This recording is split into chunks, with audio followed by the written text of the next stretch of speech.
Hello, everyone. My name is Jehan and I'm the founder of The Nest. And welcome to the Nest IO Startup Pulse. And today, I'm really excited because we have a good friend and mentor, Faizan Siddiqi, who is going to chat with us and who will answer a lot of our questions as well as yours.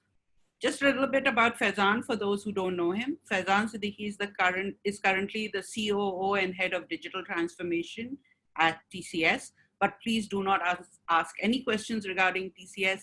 We have not invited him here today to answer questions about TCS, only about the startup ecosystem and guidance on where people should go with whatever ideas they have and what they should do to scale and monetize and stuff like that. So no questions regarding TCS. Prior to TCS, Faizan has set up and built the digital assets for the Jung Media Group, including key strategic investments.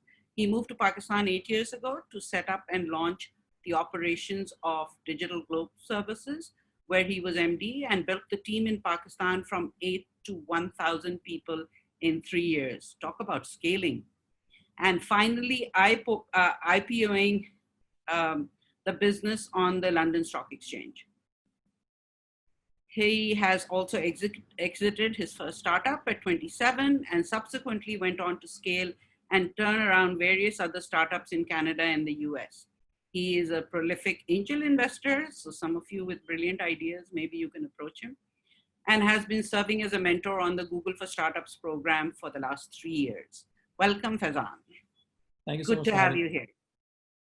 Okay, let's dig right into the questions.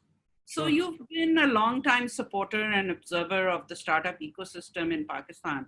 What are your thoughts on the progress we have made over the years, and what challenges do you think still remain? I think this conversation in itself is testament to the fact that we've had progress. So if you look back 5-6 years ago, or even before that, I think it wouldn't be possible to be having this kind of a conversation around startups and ecosystem. So kudos to people like yourself and others, nationwide, who have built accelerators and who've done sort of a national service, right? And this is not to pick on just one person or to identify just the Nest, because obviously I have a natural bias. I've been associated with the Nest, but everybody else who's been part of this journey, right? We have dozens of infrastructure and other players who have come up. So I think we've come a great way from where humble beginnings happened very early on. It's real because real money is flowing into Pakistan. There is real cash coming in. Startups are getting funded. So whilst, everybody looks at the negative that, we don't have $50 million deals and $100 million deals and things of that nature, I think we'll come to that eventually. But I think we have to celebrate part of the progress. We have to be real about the challenges, but we must celebrate the progress, right? And the biggest challenges that remain today are one of solving for the right problem, as opposed to, having a solution and trying to market fit it back into an issue. I think that lends scale if done correctly. And that is the challenge our ecosystem is going through. Most ecosystems have gone through this process, so we're not unique. I think it's just a matter of time and some other outside environmental factors lining up, and we should be on our merry way. So do you think startups are doing a good job at tackling the problems that are large and important, or do they need to become more creative and bold in the solutions and markets that they are pursuing? Because I know you and several other people who have been part of our ecosystem have always complained that, startup founders don't think big enough, like they're not ambitious enough. So what's your take on this? So the way I look at it, or sort of my perception, is shaped by the fact that, we have to look inwards at our society, right? Nationally, if you look at Pakistan and the Pakistani footprint, most people live with and rely on joint families. So everybody looks at a cushion, everybody has a natural cushion that makes us generally risk averse. It's a huge, generalization on my part, but, let me sort of define that, because we've been so reliant on having a cushion. When we think of doing a startup, we're always thinking, who will help us when we fail versus how will we scale when we grow? So it's a mindset issue, at least to me, right? And that's why we're not looking at solving large scale problems at this stage, right? There are so many things that one could be solving for. I think it is our natural bias that we always look for a soft landing. So some of that has to change. And, like I said early on, we all love our own solutions, right? We need to be obsessed with large problems instead, right? We really need to push ourselves and stop giving ourselves pat on the back every time we solve a small problem. But, shouldn't you celebrate the small wins in order to get to the Right. bigger problems? I think it's like setting, expectations. So if you continually set the bar low, once you've done the small wins, I think we need to raise the bar. And if the bar is consistently low and you feel like, pat on the back every time, you do, you add 2 customers or 5 or 10. So the bar has to naturally go up, right? It has to be at 100, 1,000, 5,000, depending on obviously what your industry and target solution is. Right. So what are your thoughts on investors that are looking to invest in startups? Since you've blogged and tweeted about this in the past, some interesting tweets, I must say. What would be your advice to entrepreneurs who are thinking of raising funding? See, the first thing for startups should be to validate. And when I say validate, is to take your product. And if you can't close a friends and family round, and if you can't convince people around you um, that you're building something of value, and secondly, if you can't have a first customer, which could be a free customer or a freemium customer based on whose problem set that you're solving for, and if they don't sign on to a paid version, then I think you shouldn't even be looking to do a raise. It's a separate question as to what the size and scale of your raise needs to be and how you go about doing a raise and how you raise money. Most of these problems, are not related to the size of the raise that you do. I think a lot of people start believing their own nonsense, that their idea is fantastic and it's a $50 million idea at a X million dollar valuation, and then we get into this whole sort of circular debt kind of issue that we nationally have. We start believing our own nonsense, right? And we get so sidetracked that we stop looking at the actual solution. And from the investors' point of view, I think the investors have also evolved, right? I mean, if you look at 4 or 5 years ago when things were just starting off, there was a mindset that, I'll take 80% of your startup because I come from a banking collateralized sort of environment. And that's all I've seen, right? You have to give something to get something. And both startups and investors quickly realize that's an untenable situation. If you give up 80% of your company, you essentially become an employee. And if somebody makes you an employee, your output is not going to be the same as, and your interests are not going to be aligned. So this whole equity stuff needs to be solved further. I think most of the deals happening, mid-sized deals between $100 to $250,000 are still very angel investor leaning because our entrepreneurs have not had the ability and opportunity to have some of these real world discussions around equity and structures, just because we haven't had a market or a secondary market for exits. So people don't have the experience.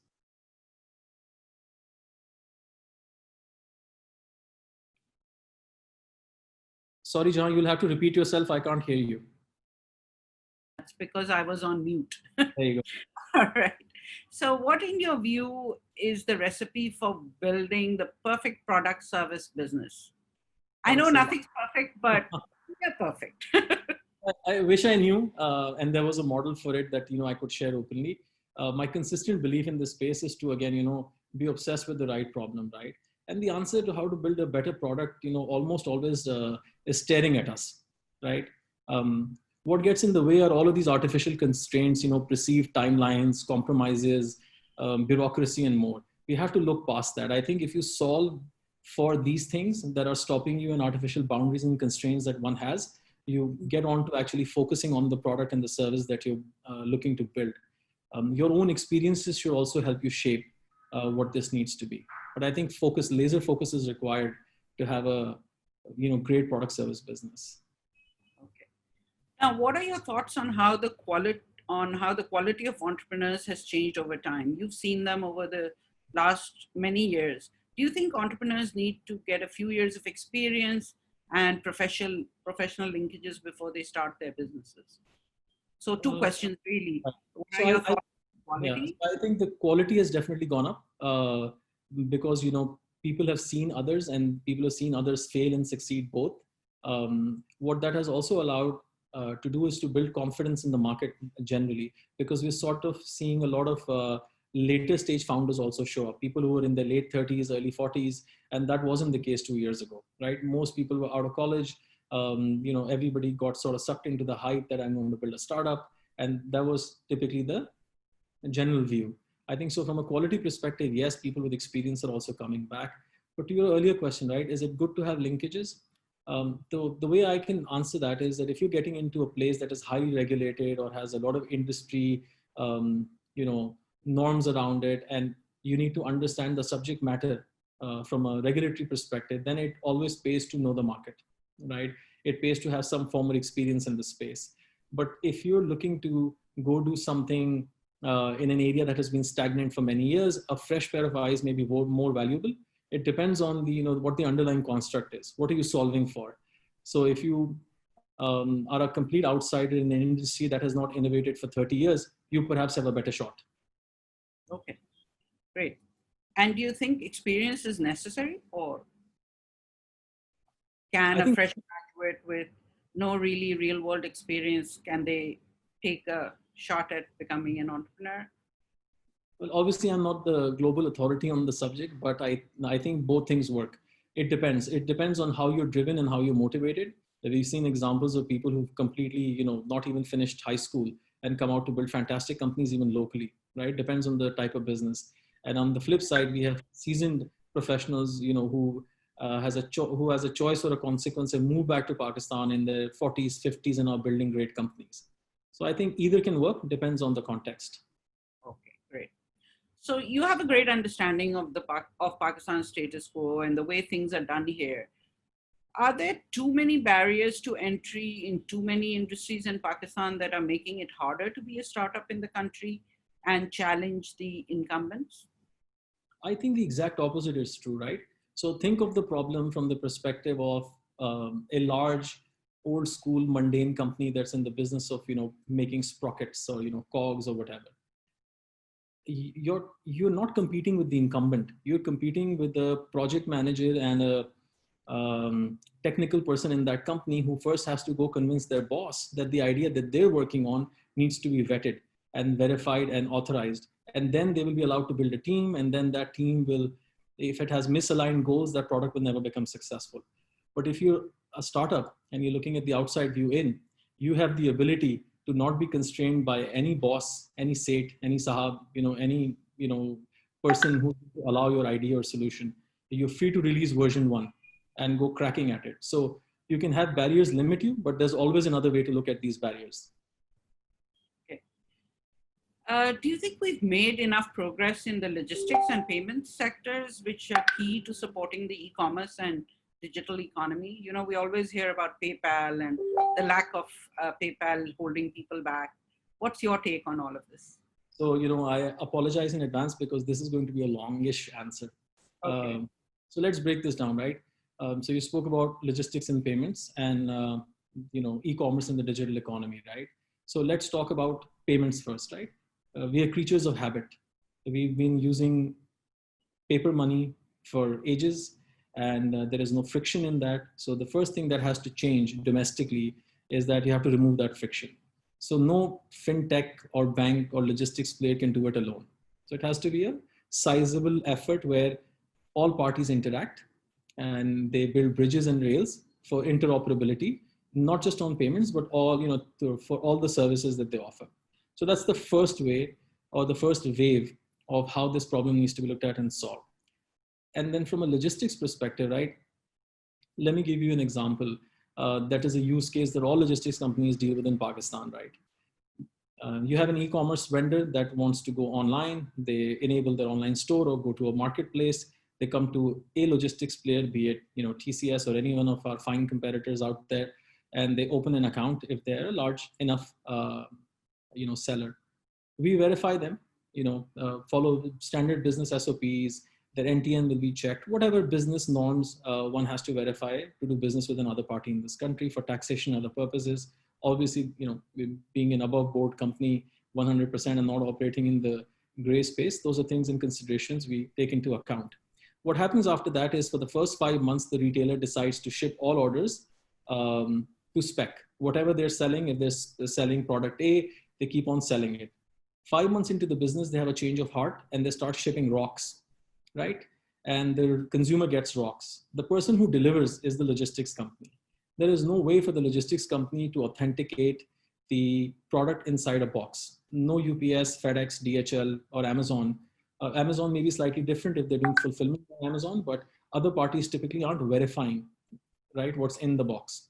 So what happens is, and it's tragic almost, that the delivery persons even get beaten up by people, right? Average consumers. So that trust deficit then comes back to the logistics company that is left answering.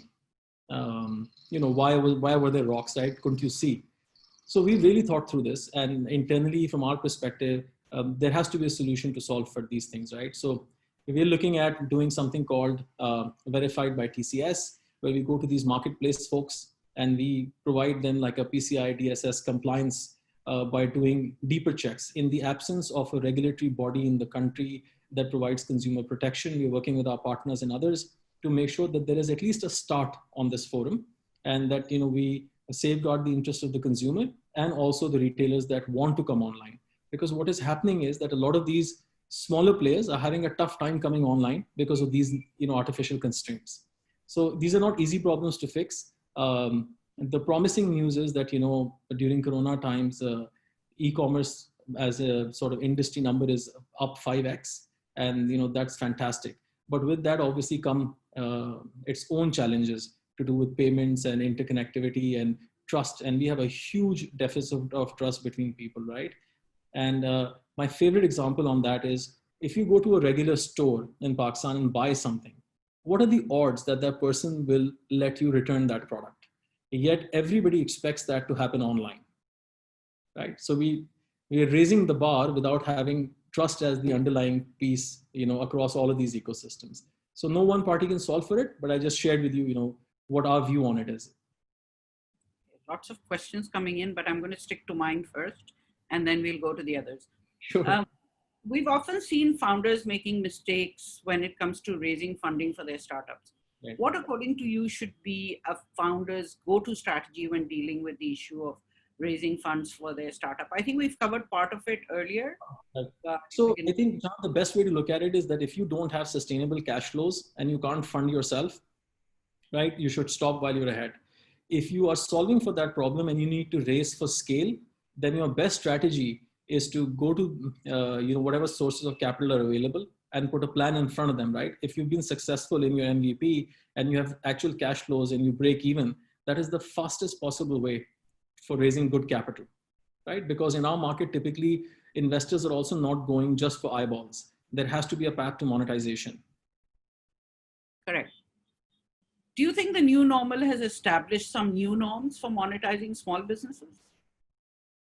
So a lot of small businesses are obviously coming online. My only fear is that businesses and startups that start during Corona times, this is going to be their only normal, where everything is remote, and they will not build for human nature, which when things normalize, people are creatures of habit. They will come back to social interactions, and those businesses may not have a use case or an extended life beyond when things normalize.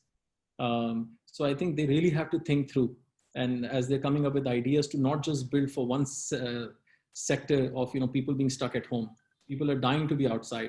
So make sure you have a solution that scales in both directions. Great.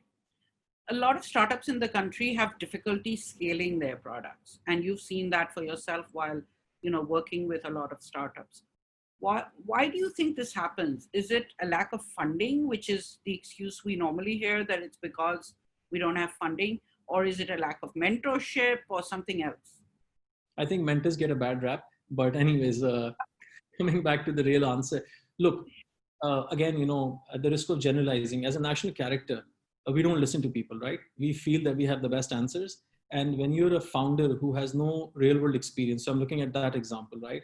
And you're stuck with scaling issues. You have a great product, but you can't scale, and you're also unwilling to listen to advice. That's typically a recipe for disaster. So, whilst cash may be a constraint, typically, even before you need the cash, you've already made up your mind and you're doing things that you shouldn't be doing, at least in our experience in working with the startups that we work with domestically and where we've done. What shouldn't they be doing? It depends, Jehan. So wrong timing, over engaging on social media, spending marketing dollars when you should be spending product dollars, things of that nature, right? When you already have traction, you sort of waste your energy. If traction is organic, there is no need to go to other channels. But this whole fear of missing out, that I want to be really seen and heard, people sort of misdirect their energy and their money. And when they start doing that and an investor comes in, it's more difficult for the investor to see that these guys were on a great path and they did sort of a pivot on how they were engaging with their customers. And that leads to issues of scale. The other thing, when, for instance, if the first thing doesn't apply to you and you're building teams, what happens is that since there is a lack of experience in building teams that work together to solve a unified problem, I think a lot of people and entrepreneurs struggle with how to build these teams, right? And then there are conflicts of interest, there are ego issues, there is a disconnect on skill set, and that results in infighting and other things. And most startups end up dying even before trying to solve for their scale issues. Okay. So there's been a lot of innovation in the media industry worldwide, of course, coupled with the struggle to monetize in this digital world. How is the media landscape in Pakistan shaped up, and where do you see it going? So it's interesting, whilst the rest of the world is recalibrating, even in Corona times and prior to that, in monetization challenges on media, take it from experience that Pakistani media and digital media has been doing gangbusters for the last 5 years, right? But contrary to popular belief, news is a huge segment that does phenomenally well as entertainment. The issue has been one of innovation, generally with the large media houses. If you look at their airtime and their digital inventory of ads and their print allocation that is available to them, and had they treated that as equity and as bankable, investable dollars into startups, they would have provided scale to so many Pakistani companies who then would not have not had to rely on just Google and Facebook ads, right? Because there's a third leg to this in Pakistan still. Television is still the medium of choice, and if these media companies were to participate and offer airtime as an investment collateral, I think it would have eased the burden of building a brand for a host of people. Right? And that's where they've struggled. And some have tried at the risk of oversharing, and it has been extremely successful in some instances where these arrangements have resulted in phenomenal value for the media company, and even more so for the startup. Okay. You have, Faizan, built or run multiple operationally complex businesses in Pakistan. Our mutual friend Jawad Fareed says one shouldn't opt for operational complexity in this market, but yet you have done it again and again and done it well. What are some of the requirements for getting operational complexity right in this country? And what should you, the three questions really. So what are some of the requirements for getting such businesses right in the country? What should you have on your side before you attempt it? And was it worth your while to do that? Would you recommend it to other people? So let's start backwards. Yeah. Definitely worth my while. I think Pakistan has provided a unique opportunity of scale. It continues to do so, even in my current role and all my former roles that I opted from, a startup world transition to working for large scale companies. I think these opportunities provide you with a platform. And if you have the ability to think past the current, it is a fantastic launchpad to not only create employment, but to create economic value, right? So that is something that drives me. That's why I've been opting to choose super complex problems to get into. In terms of having the right answer, I think in the last 3 or 4 things that I've done, I've been fairly agnostic to the industry. I think you have to have a genuine desire to solve for really, really difficult problems. You have to be slightly weird as well. You have to be a little, unhinged, because, these things are not easy. It is a huge test of patience. It is immensely time consuming, and but the economic activity that it results in is deeply gratifying. So I think for me personally, if I look at the example of DGS, when I came in, we were 8 or 9 people when we kicked off. we grew to about 1,000 people, right? And that, imagine, the average person and the social impact of employing one person equals to 4 people impacted, right? So if you're impacting 4,000 lives in a short time frame, and if you can figure out a repeatable formula, I think that's what drives me, the quest to have that repeatable formula, so we can do it industry-wide across the country. So our friend Ashraf Kaleem has a question for you. In your Sure. opinion, what are the next big things that entrepreneurs and investors should be looking into? I think one is always at a risk for these things to be recorded, and then somebody looking back at them 5 years from today and saying, you know what, completely got them wrong. Um, at the risk of sort of, directing people or misdirecting, the number one thing to be solved for, right, is uh, the last mile data problem. And I'm not talking about deliveries, anything to do with the last mile between you and the consumer. And if you can collect data on it, the likelihood of anything you build on top of it, the chances of success are going to be super high. So that is a huge area that remains completely untapped. We do not have startups that specialize in that space. We continue to solve for the same Me Too problems. I think we should look away from that. My second favorite area right now, obviously because of Corona as well, is education and ed tech. We have to really look at it as a Pakistani problem, right? Before we look at it as an international problem. We have kids who are at home. Our connectivity is not the best in the world. We have 50% of the population at 21 years of age or something right now. That is a huge problem set to solve for, right? That is something that should be done immediately. I think these are my top two favorites right now. A third would be all of these companies that are coming in to remove the intermediary, right? They're a good area of interest and a problem to solve, but I think that will need immense amount of capital because before any real disruption can be done in the space. So EdTech, I was in a conversation yesterday on a panel, and EdTech people said that it's going to be difficult simply because don't you need the government to be involved in order to actually scale an EdTech business in Pakistan? See, my view on government generally has been, and not very popular view either, the less is more, right? We have to really marginalize the government out of this. And somebody has to come up with a solution that is bite-sized, consumable, deliverable over the last mile using existing data pipes and rails, and only then can you solve for this.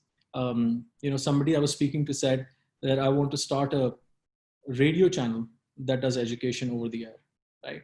So nobody's stopping anybody from doing these things. You don't have to just look at the internet as a binary and where you solve all of these problems. I think it could be a mix of things, but that is definitely a space that unless we solve for it, we will have other societal sort of consequences in 5 years from today if we're not looking to solve for this, because based on just the general last 70 years of performance that the government has put in front of us, if that's what we are hoping for, I think we must change our ways. Okay. The question from Raza Mateen. He says, "Hi, Faizan Siddiqi. I'm a big fan. What are the three skills? What are the three skills that you feel every entrepreneur needs in order to succeed?" Sincerity, humility, and a great sense of humor. Definitely, especially with friends like the ones we have. Okay, let's see. Let's skip all the questions from Raza and such people who are your friends and mine, but there are a lot of questions that are, I think they can ask in person rather than on this. So there's a gentleman by the name of Imran Ali. He says, many customers want same day delivery. How can logistics solve for this? I thought there was same day delivery. So it depends on the market you're in. There is same day delivery. Look, you have to look at the delivery problem in the context of the players that are out there, right? So you have the peer-to-peer guys who pick up from point A and deliver to point B, and they're a good solution for some people. We'll address that separately. And then you have national 3PL players like us, people who do overland, who have to pick up the goods from a warehouse in Lahore, deliver to somebody in Karachi using an aircraft that we have, and it's a complex problem, right? Same day delivery, the economics. So if you're buying a 2,000 rupee product, and you expect it to be delivered same day, but the vendor or manufacturer of record is in Sialkot. Imagine the delivery cost, right? We expect the same 100 rupee ride hailing cost. I think they have sort of spoiled the market because they're being fueled by VC dollars, right? Then there's no path to monetization. And that is not, so unless you're an Amazon and that can afford to take FedEx out and, take out the US Postal Service at that scale, it is going to continue to be a challenge till such time where the manufacturing starts to be multi-threaded and in different cities. And then those manufacturers take on fulfillment services by large 3PL providers like ourselves. I think it is a question of scale. Once they grow, a host of our large customers, especially in the fashion space, now co-locate with us. We do same day deliveries. We're looking at 90-minute deliveries in some markets. So it's work under progress, but nothing. So everything cannot be free. I think we need to move away from the mindset that I'm going to spend 100 rupees and it's going to show up. If you're looking to and willing to pay for a service and you value your own time, be prepared to pay a premium. And for that premium, expect top-notch service. Right. Okay, there's a question from Babar Khan Javed from Profit. He says there are plenty of marketplace models, and they assume that the buyer and seller will behave in good faith and never cut out the middleman that brought them together. So there's no question there. That's all he says. No, he goes on to say startups that find, authenticate, and list blue-collar workers, mechanics, electricians, plumbers, and match them with household owners and tenants have been stiffed in the long run, with parties cutting out the middleman to save on pricing. What is your advice for startup founders that assume stakeholders keep them in the loop? How does such a startup create value such that stakeholders don't abandon the platform? So I guess the likes of Sukoon and Mocha Online and such. If you are known for reliability as the platform, and that's the value add that you provide, and consistency of service, people will typically over time start to rely more on the platform, because then they have to coordinate with one party if the service is repeatable, as opposed to going to these multiple people. Today, how do we operate, right? We have a person for X and a person for Y and a troubleshooter for Z, right? But if you could consolidate, it depends on how you value your time. At the lower end of services, this will pose to be a challenge. So unless you can add some defined or predefined value, people will continue to cut you out. This is not just true for our own market. This is true for all other markets as well.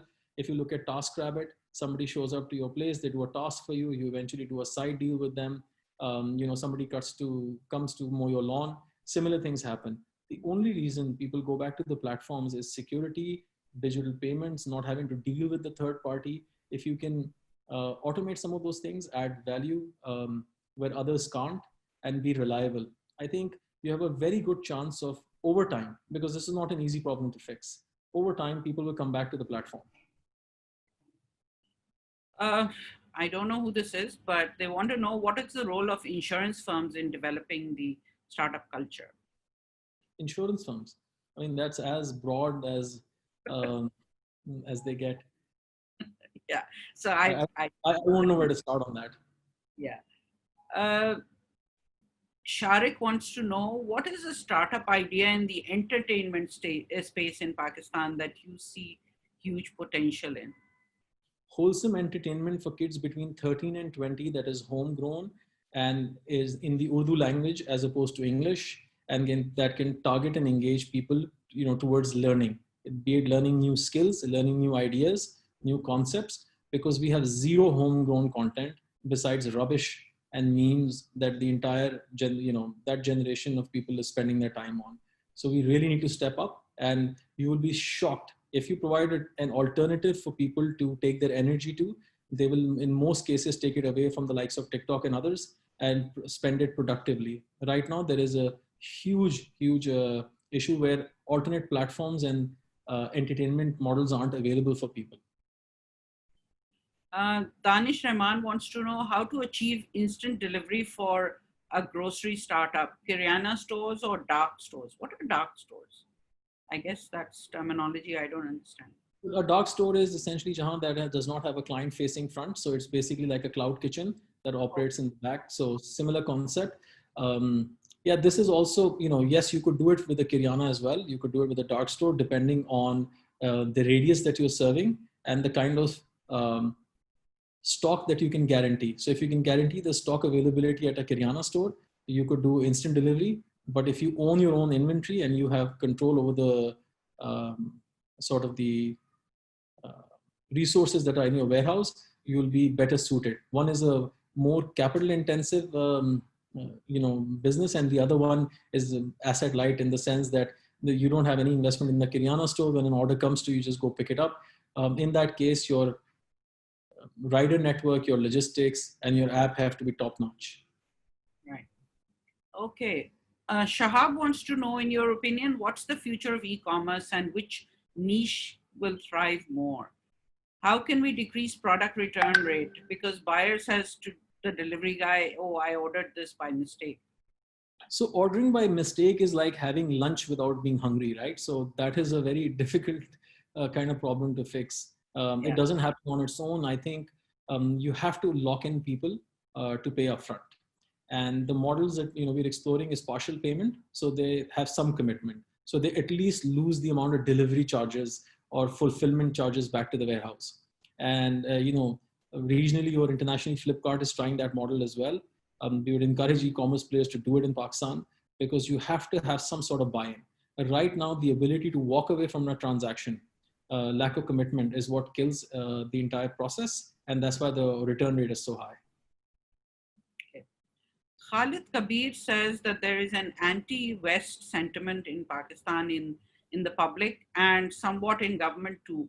The international investors, especially US-based investors, perceive risk of Pakistan is high. As an entrepreneur, what message would you like to give them, enabling them to have a better image of Pakistan? Wow, that's a big task. So, I mean, the people that were entrusted to doing that have had challenges with the government in the last 2 days. So I'm not even remotely qualified to comment, besides my own personal view, which is that, sentiments come and go. Build products and services that entice people. You create real value. It doesn't matter where you are. With this whole new normal of everybody working from home, there is zero barrier to entry for you to make a product that scales in the US or scales in the West, has customers in the West. And your success is testament to the fact that these people will then invest money into your companies. So you don't have to work on the image problem, work on the solution. Find the problem that you want to build for and solve it to a point where you get noticed.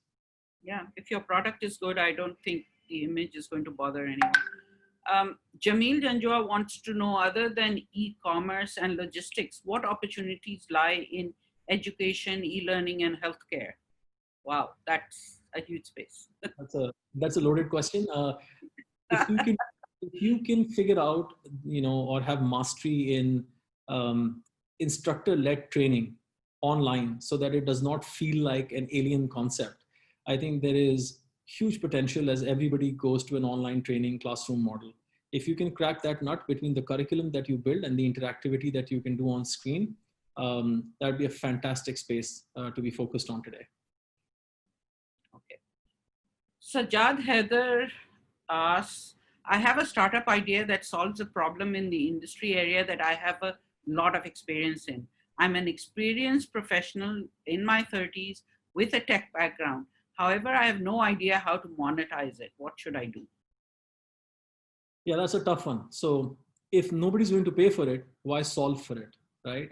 So you have to ask yourself the question, and over time, if you can find why people will pay for your solution, only then would I encourage you to go down the path of solving for whatever this problem may be in your chosen vertical. Maybe he hasn't tried to find out if anyone would pay for it. Sometimes that's the problem. Yeah. Go talk to people, right? Talk to people in the industry, talk to outsiders, get a view other than your own. Yeah, don't ask your family and friends. Yeah. Okay, Babar has another question. He says, off the top of your head, what Pakistani startups under 5 years old are creating a tremendous amount of value in your view? This is a tough one, because then a lot of people will complain. And as somebody who has a vested interest as an angel investor in the ecosystem, it's a challenge. But there are startups. Most of the startups who are doing extremely well are totally under the radar. They're stealth. They are not going out and promoting themselves. You will not do press releases for them. And I'm not trying to cop out, from the answer itself. Most of these folks, who are in the under 5 years sort of range, are not solving for what everybody is solving for. So they're not in the e-commerce space. They're not doing the marketplace thing. They're not trying to remove an intermediary. These guys have found serious niches where they excel. One example that I have, and I'll share the example and not the company name, is somebody that has developed a, the ability to take courses, and these are professional courses that were 15, 16 hours of audio time that you had to listen to them, and they've come up with a machine learning tool that first listens to these things and then compresses them and makes audio notes out of them, right? And they have a home run on their hands. They're getting all of these audiobooks that they're compressing, they're summarizing, they're doing phenomenally well in that space. So that to me is a fantastic idea and a great company. Right. Shehbaz Jamot wants to know which, I think this is connected to the last question, which fully homegrown tech companies, not just startups, in your opinion, have succeeded? What do you think they did right and that others can take inspiration from? So I know of a homegrown company that went out and started collecting cotton waste. And I love giving this example, right? And they had tech. The tech allowed them to figure out how to reprocess these fibers to make HEPA filters for a massive home improvement chain in the US. Their competing product came from China for about $2.20 in replacement cost for the filter. Using technology, these guys solved for the same problem, and their FOB landed product in the US was 90 cents, right? Their first order was about $9 million. Wow. Right. So people like that we have to look outside of the box, and, everybody can't be building an app. The other area that I would like people to look at and encourage is to use technology to solve for real problems, right? This was a real problem. These guys found a free resource. By the way, the entire cotton waste that they were getting was 100% free. People were dumping this in the air. It's an EPA hazard in Pakistan as well. What factories do is they take this cotton waste and they have chimneys that are blowing this out into the air, right? So they not only have the environment, they're doing fantastic. They have now multiple offices in the US.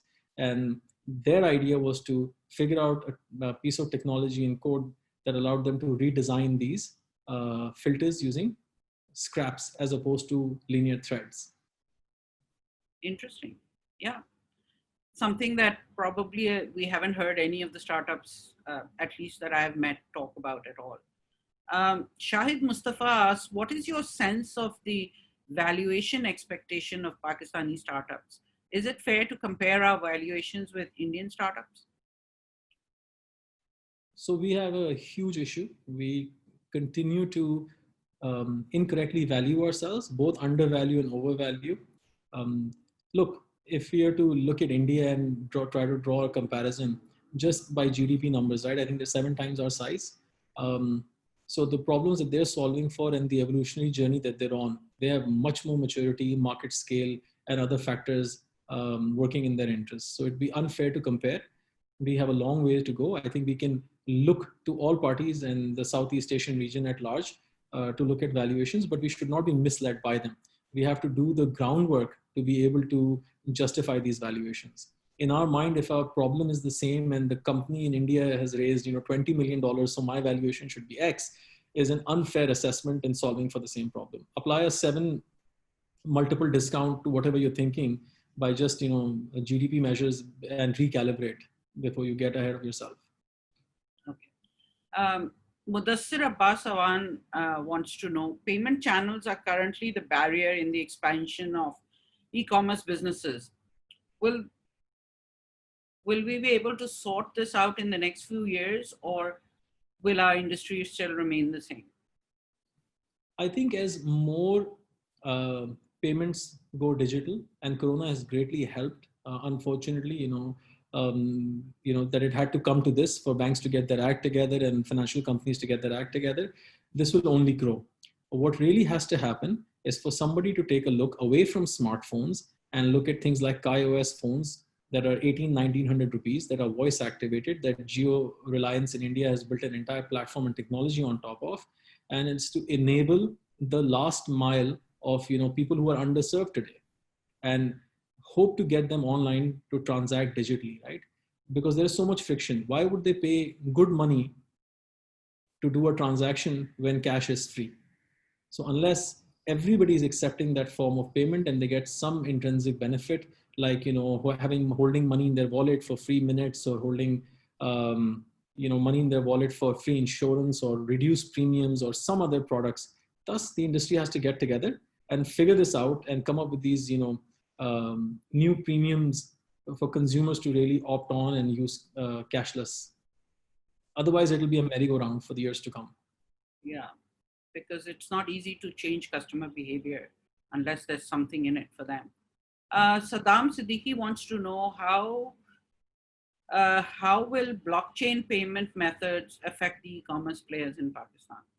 So I'm not a blockchain expert, so I would recuse myself from answering that question because I just don't have enough background in the space.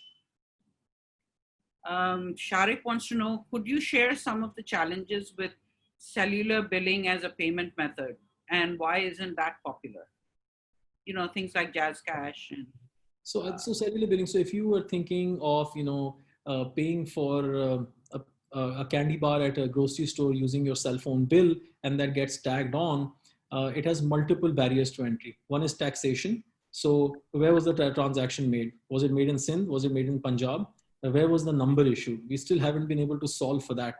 Between our SRB and PRA and all of these guys, we have huge conflict of sort of agreement, on how to solve for this.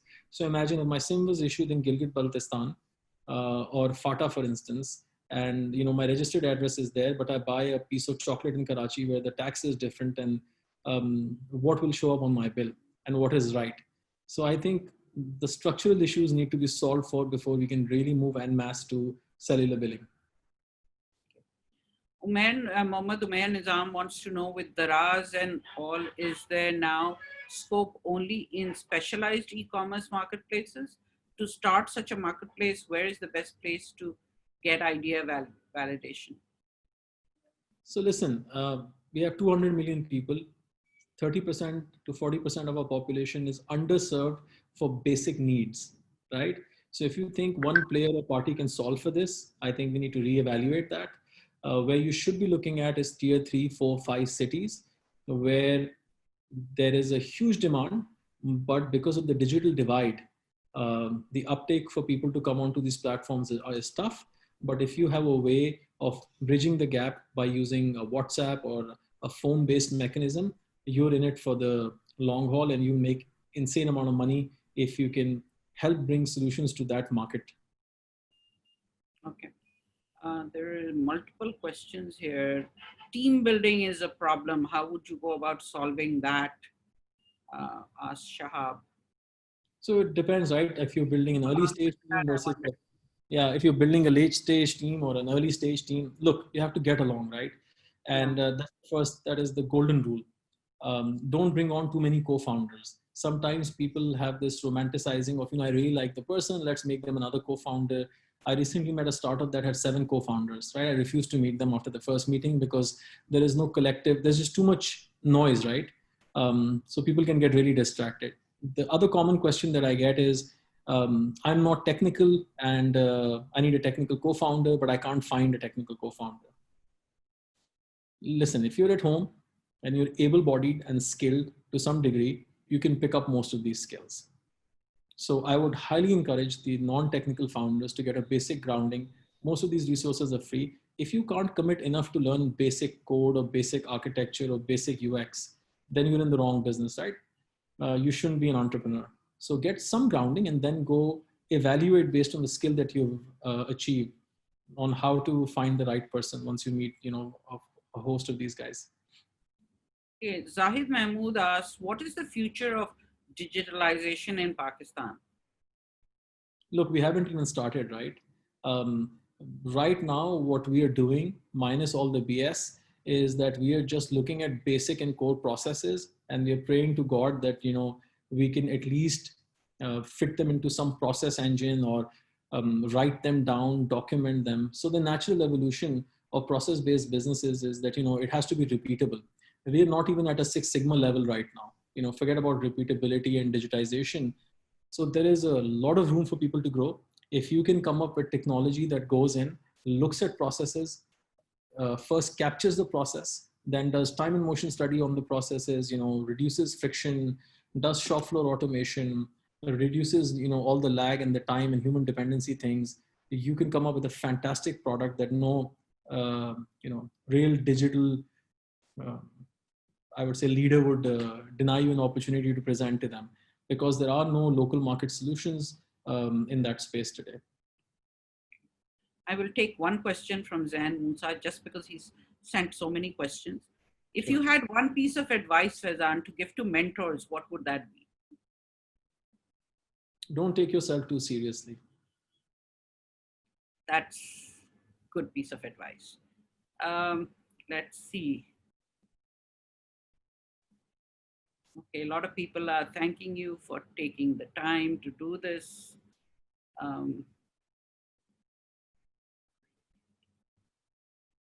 Okay. Sorry? Sabika also asked a question. No, Sabika is not. She's sending questions. She was sending a question. I was almost afraid for a second. They're turning on. What is the scope? Umair Nizam wants to know, what is the scope for a marketplace for gifting? So as the largest gifting provider in the country, I would take the Fifth Amendment on that and not answer that question. You're free to explore, Umair, but rest assured the competition is super tough. Okay, Amna Naveed says, when you choose to promote a dying art where labor is hard to find and thus expensive, and people don't understand the value of handmade products, how do you make them realize that you have at least communicated your message? Oh, I don't know what the question, I can't really understand. I guess she has some great products, handmade products. But people don't see the value or are unwilling to pay the amount. They're not valuing what she's creating. And handmade products are like a dying art. So what do you do about it?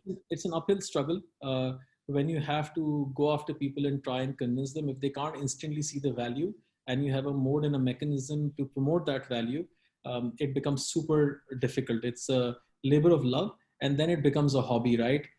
Then it does not become a scalable business. So you have to figure out how it translates from a hobby to a business.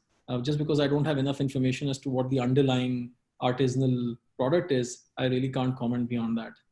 But handmade, there is a market for it because there are people who appreciate it. If not here, then outside Pakistan, definitely I've seen that a lot of people appreciate handmade products. You can either go low margin, high volume, or high margin, low volume. You just have to identify the market. Right. Syed Shoaib Ehsan wants to know, how can startups rightly engage corporations for collaborations and partnerships? Corporations provide scale and startups can offer innovation that these corporations really need and cannot achieve due to inertia. Turn them into a customer.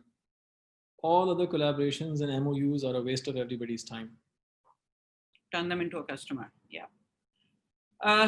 Another one from Sharik who says, what do you think is the role of a CEO? Apart from having a vision, fundraising, bringing in sales, building a team, and general deal making. I think he's mentioned so many things that are the role of a CEO. Do you want to add to that? Look, the CEO is the head of the kitchen sink, right? So everything that goes into the kitchen sink, the CEO is responsible for. And if you're somebody who's shy of taking responsibility, then you either need to upskill to become that CEO, or you need to go look for something else. Okay, Salim Ahmed says, we have a marketplace where we connect buyers and sellers through auctions. We believe in giving so much value that the buyer and seller do not cut us out, but that will take some time, as you mentioned. Do you think it's fair to sign an agreement with the seller where they cannot sell to the buyer directly for 2 years?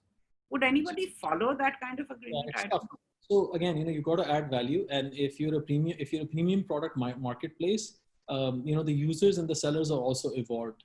So if it's a high value transaction, nobody wants to cut out the middleman because they want to rely on you to provide that assurance that the product that they're buying is not fake. The product is repeatable. They can come back to you for reordering, and there's a consistent supply line. So you must have some value beyond the seller themselves. And these sort of contracts are not enforceable. Plus, they're also legally very, very challenging. Right. What's the best strategy to define the scope of an idea or a project during the early stage? In 2013, I went to Plan 9 in the top 20 startup round, but the scope of our product was so wide that people there said it can't be done in 6 months. So since 6 months is the incubation period at Plan 9. So I don't know. Sometimes you got to believe, right, and take a shot. Like I said earlier, right? I mean, you got to get past these natural constraints that are in your own mind or in the mind of others. I mean, I can't speak for why they came up with that idea, but that it can't be done in 6 months. But you won't know till you try it. Yeah. Shayan Salim wants to know how does the recently passed data protection bill influence the future of the data industry in Pakistan? How can a data startup build up to the level of scoring clients like the UN and the World Bank? I think we have different aspirational targets, right? These are all old behemoths. There are you should go after Pakistani banks, right? If anybody has data in this country, it's them. And that's the problem we should be solving for. They will take you with open arms if you have a local solution because they are restricted in their ability to export their data and keep it on the cloud. So the sky's the limit, right?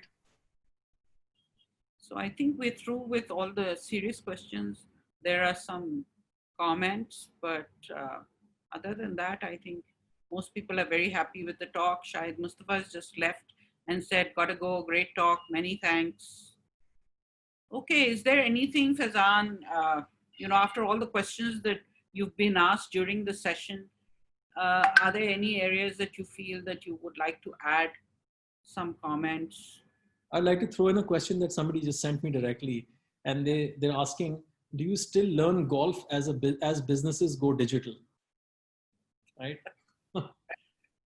I think that's a fantastic question. I think you should still pursue any passion that you have, be it golf or otherwise. Okay. There is a clarification somebody wants. Sharik, he says, if you can elaborate on last mile data, that would be great. So anytime you interact with your customer and a data exchange happens, be it in terms of physical goods, the description of that product, its weight, its size, its origin, its whatever, right? That's data on the product. And every time you deliver it, was the person at home for the first time delivery? Were they there for the second time delivery? Do they pay on time? Are they in a good neighborhood? Are they in a bad neighborhood? What's the average payment ratio for that? So all of those things add to the last mile data issue. And if you're a telco, you can look at it differently. Where is my product being used the most? Using my product, what sort of engagement is the consumer making? Do they do online transactions, or do they use it for data or voice? Right, a host of these things. So anybody who's in the business of capturing this can drive serious value out of what this anonymized data can provide for a cluster, a region, or an entire demographic. Faizan, it's been a great hour of amazing insights. You thought we wouldn't be able to cover a lot in this 1 hour, but can you imagine? Other than the questions that I had, the number of questions that have come from participants, I'm really very pleased that you've been able to take the time to answer them. Thank you very much. We will come back to you another time to do another session, perhaps focused on just one area. But thanks so much. I know you're a busy guy and you have lots of responsibilities. So being able to pin you down and get you here for 1 hour just for the startups, it's great. Everybody's saying thank you.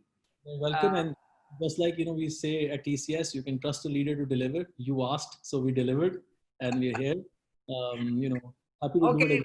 You're allowed that free advertising simply because you spent the hour here. Yes, the recording, somebody's asking if the recording will be shared. Yes, we will be sharing the recording. We normally do. It's all up on our YouTube channel, but we will also share it on Facebook. So watch out for it. I know some of the things may have been difficult for you to absorb immediately. So go back, listen to it. It's great learning. And thanks everybody for being here, for taking part. We didn't know if just before Bakr Eid people would take the time or would they be at the mandis trying to buy the animals. So I assured Faizan that there were a lot of people who've been looking forward to engaging with him, and I'm glad that I was right. Thanks Thank you. again, Faizan. You're welcome. Thank you for having me. Appreciate it.